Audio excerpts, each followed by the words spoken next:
director, and all that stuff, and then the show stuff. Yeah. So, like, my wife basically ignores all that initial titles and all that, and then she just focuses on the content, and then tries to guess what's going to happen next, or what's going to happen at the end.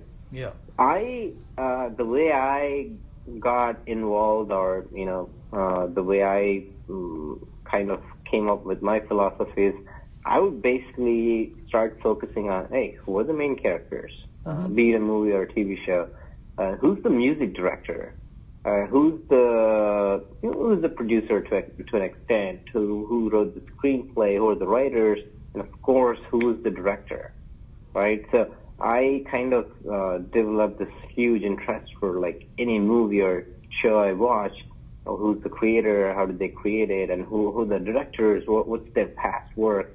So I've developed all this interest.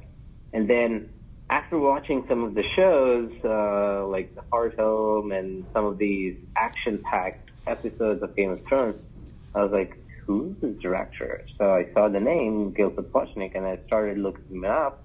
And he's basically, like, famous for, shooting these expensive, action-packed episodes. And then I started, the more I Google about him, not just me, people, a lot of other Game of Thrones fans basically know about this guy. Yeah. And then as soon as I see that, directed by Miguel Sapochnik, then I used to, like, sometimes shout to my friends, guys, this episode is going to be an action bonanza, so keep an eye. Yeah. So yeah, that's how I feel like director, writer, music director, music composer have so much to contribute to how a movie is shaped. Yeah. So I kind of, like, go deep into that kind of stuff. Interesting. I'm wondering, does that transfer at all over to not just directors, but even people like writers or actors or the people who create the CGI, for example? Definitely goes to the creators, writers a bit. Yeah. For sure, the actors.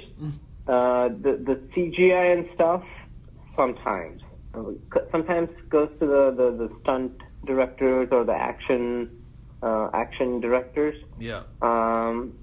Not so much into the CGI. Sometimes into the CGI, but I don't go too much deep into those because I may forget the names pretty soon. Got you. I want to actually, something that you mentioned before made me think. You mentioned, like, a lot of engagement with the show with friends. I'm wondering, outside of people you know in real life, did you ever talk to or look at what fans online were doing? Other people discussing things online in boards or on Twitter or anything? Not a little bit, but honestly, like, the area I am in, San Francisco Bay Area, there's so many ways to, like, interact with the fans. I didn't even, like, had the need to even go to Twitter or all this stuff. Like, at home, it was Game of Thrones. Commute, the train, or the bus stop, again, Game of Thrones discussion. Office, my team, other teams, even, like, lunch breaks or coffee breaks, again, Game of Thrones discussion.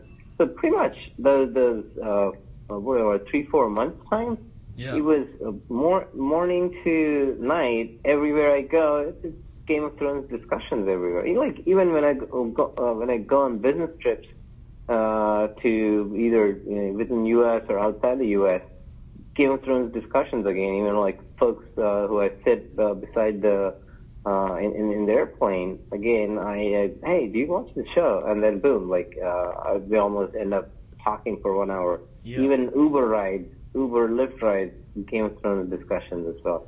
Sometimes Office TV show discussions. That's my other TV show, favorite TV show. But yeah, so it's everywhere.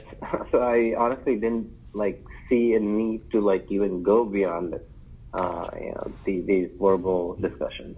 Got you. To interact with fans.